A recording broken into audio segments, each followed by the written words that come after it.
Hindi na kaya, wala, bahol na ang ginapropose nga jamming, bahol na ang ginapropose nga pocket areas. I don't know if the PNP is aware that your proposal was not possible. I mean, your proposal nga pocket jamming, were you aware that was not possible? Or do you have any idea, based on your experience in other LGUs and festivals, that can be done? You would have na-propose nila, I'm sure may idea ka mo, pwede na. So, Brahon, you said, we asked you, can that be done? And you said in affirmative. Sir Leo, thank you. Sir, good morning mga Don, sir. Yeah, good morning. Actually, sir, we learned already in the past particular years na mayroong signal na jamming tayo dito, sir. And pihin nyo, for this, Dinagyang 2023, hindi ko sila mga Tagalog siguro, sir. Okay lang.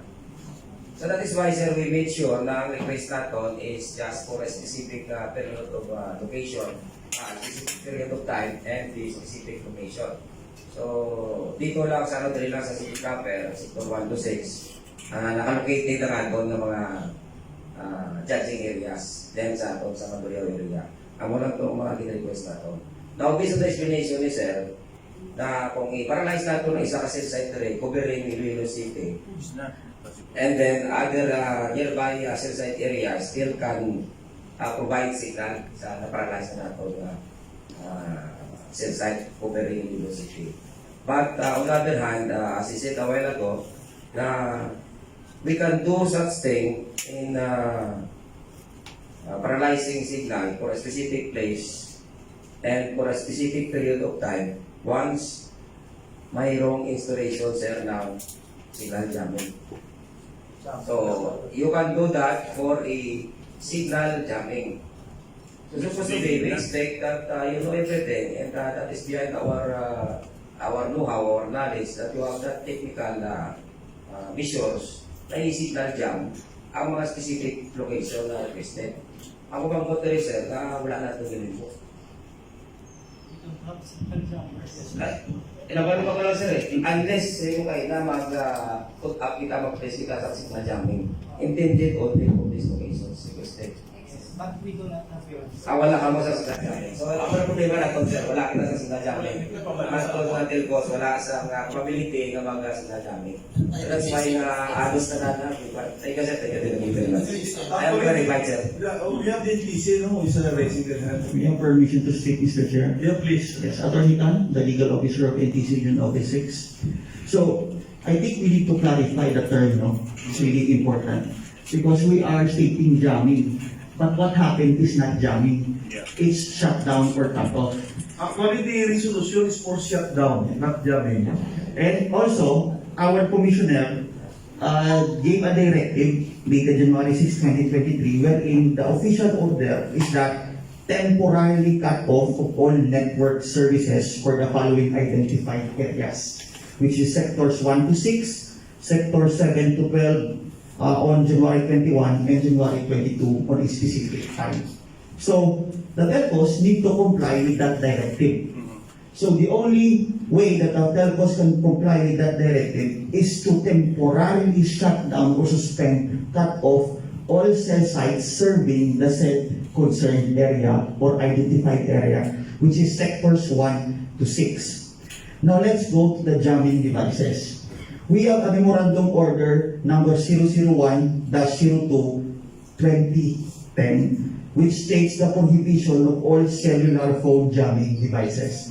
So technically, jamming devices are illegal unless there is an exception by the Commission.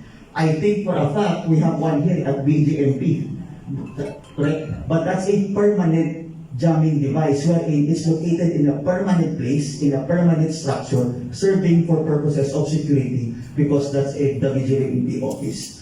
Now, in holding Dinagyang events or such other events, big events, this jamming devices will only be used temporarily.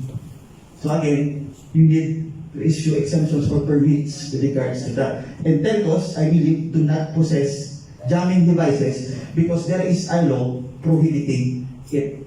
So, yung nangyari, yung implementation ng shutdown was because there are cell sites which has long ranges We have 5G, LTE, 3G, and 2G networks. So there are short-range cell sites, and there are long-range and wide cell sites. So neighboring areas which has long-range signal emission will emit radio signals to the identified locations. So because the Commission directed the telcos to comply that no signal, direct or reflected, within the identified sectors 1 to 6 and 7 to 12. So that is why they need to shut down cell sites with regards to the neighboring areas.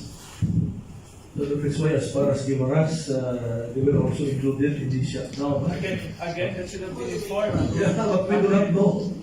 Again, the PNP requested, Mr. Chair, di ba? Yeah, please use your Again, the PNP requested for pocket context, so that if that was not possible, it should have been placed in our information.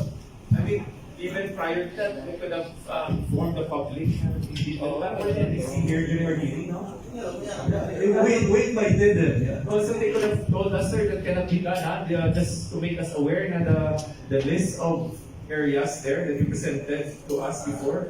It's impossible. We were under the, and when people were asking us, the explanation was, don't worry, hindi siya buo, there are areas only. And at the same time, the PNP has specified areas to be shut down. But the technology of having a long range, the area is included in the radius. So how come you can shut down the specified area without first looking on what area if this